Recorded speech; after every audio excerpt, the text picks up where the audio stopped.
savez, quelles que soient les revendications, on doit aller à une négociation. Et pour nous, surtout au niveau de la CNSC, nous avons salué l'initiative prise par les pays, essentiellement le Ghana et la Guinée, pour amener les Togolais à s'entendre, surtout les acteurs politiques, pour apaiser la douleur des citoyens togolais. Donc pour nous, c'est une très bonne initiative. Et notre souhait, c'est que pour cette fois-ci, la fumée blanche qui sera sortie de cette négociation, que cette fumée blanche soit la dernière qui permettra au Togo d'aller vers le développement. Le mérite, c'est que ce sont les acteurs clés qui sont mis ensemble pour discuter du processus. Parce que lorsqu'il y a un conflit, seuls ceux qui sont impliqués dans le conflit comprennent la dynamique qui les amène à ce conflit-là. Donc pour nous, les 14 partis politiques de l'opposition et la mouvance présidentielle vont se retrouver, chacun avec leurs doléances, leurs exigences.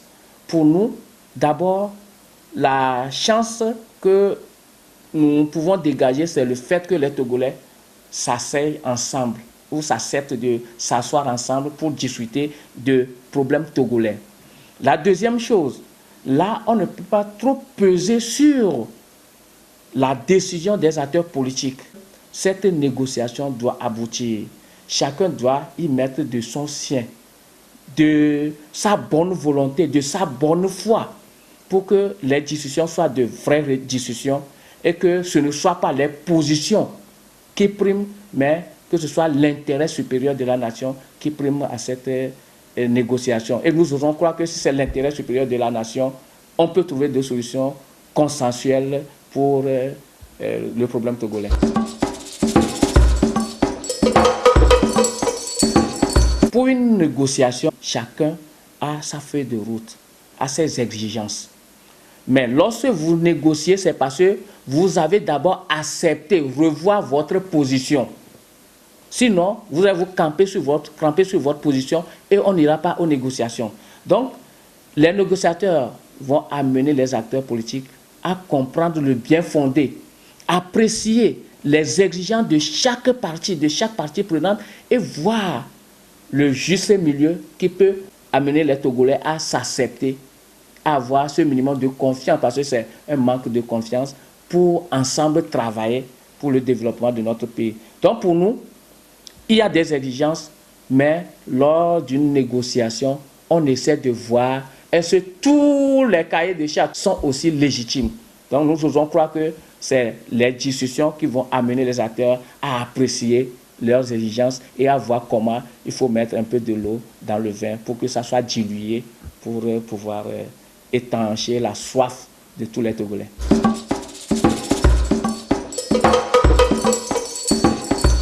S'il y a un consensus et que les deux acteurs dégagent un minimum d'éléments sur lesquels ils acceptent, ça veut dire que ça doit être intégré dans le document ou dans la Constitution. Alors, si c'est intégré dans la Constitution, pour amener le peuple à s'approprier de ce document, on peut aller au référendum. Parce que la Constitution de 92, c'est par référendum que nous l'avons tous adopté.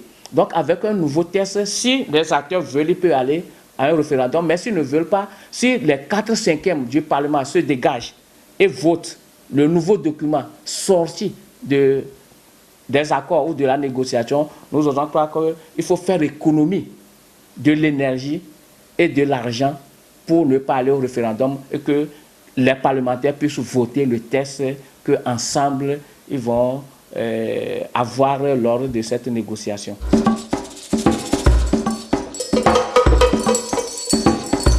Le rôle, c'est toujours le rôle de la société civile qui est la veille citoyenne. C'est ce que chaque acteur fait de la société civile.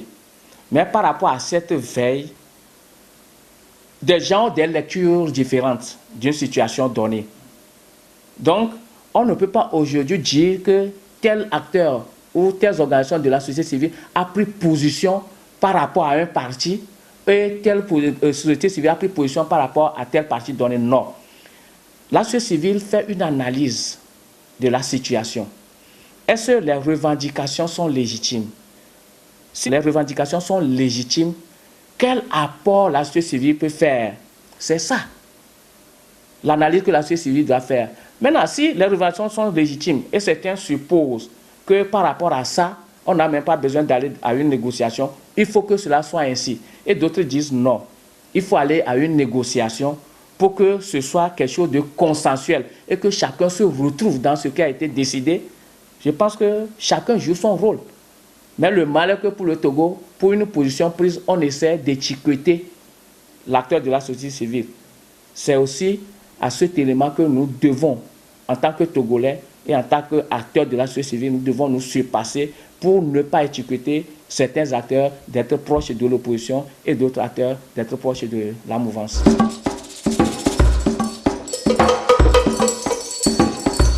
Si on a la volonté de trouver la solution à un problème donné, c'est facile de trouver la solution. Mais si on n'a pas cette bonne volonté de trouver une solution, on voit la solution en face de nous, mais on contourne. Donc je pense que la solution, elle doit être togolaise. Et seuls les acteurs politiques togolais peuvent trouver la solution idoine à cette crise. La crise agit énormément sur l'économie. Le vécu quotidien aussi est menacé. Et par conséquent, cette situation doit être résolue à travers cette négociation. Et si ça réussit, vous comprenez qu'on va enclencher un nouvel processus, lequel processus va mettre chaque acteur en confiance et chaque acteur va mettre de son sien pour que le Togo puisse avancer.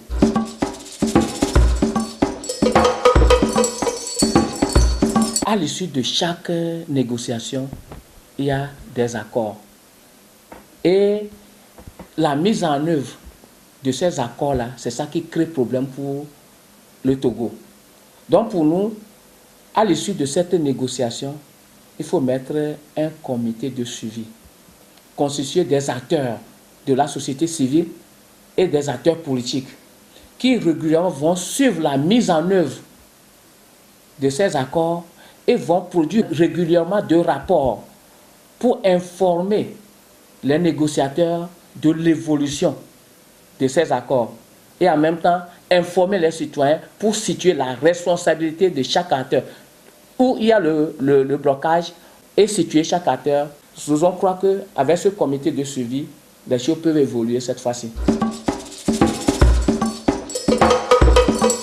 C'est de dire aux acteurs politiques que le souhait, je dirais pour la CNSC, c'est que ce soit la dernière discussion, la dernière négociation, et que l'appartenance au Togo doit être notre guide, que chacun puisse œuvrer pour avoir la paix, pour amorcer le développement et pour avoir cette confiance qui manque aux Togolais, laquelle confiance permettra à chaque acteur de se retrouver dans les différentes politiques publiques et de travailler pour la réussite de ces différentes politiques publiques. Je vous remercie. Éco-Conscience TV pour des citoyens éco-responsables.